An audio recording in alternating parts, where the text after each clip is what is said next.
Үгийн хүч гэж юу юм бэ?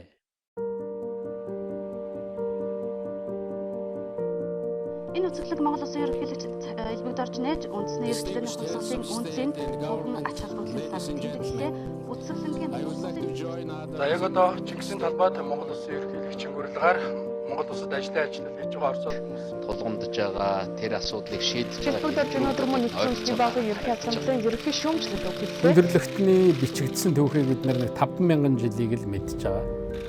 Ер нь тэр хүмүүсийн ярьдаг л үг шүү дээ. За та одоо их сайхан ярих юм аа. Ер нь энэний нууц нь юу вэ? Үгийн хүч гэдэг бол ерөөсөө хүн хоорондоо харилцахад ашигладаг гол зүйл бол үгийн хүч байна.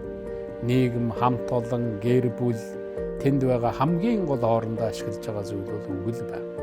Тэгэхээр ер нь үгийн хүч гэдэг бол үндэстний хүч гэсэн үг. Үг хүчтэй газар үндэстэн хүчтэй байдаг. Одоо хичээл маань 7 хэсгээс бүрэлдэж байгаа.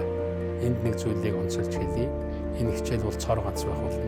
Миний амьдралын донд олж мэдсэн тэр зүйлүүдийг үгтэй холбоотоо одоо тэр сурсан зүйл, тэгээд алдаа сургамж энэ бүхэн дээр тулгуурлаж энэ хичээлээ бүтээсэн учраас цор ганц.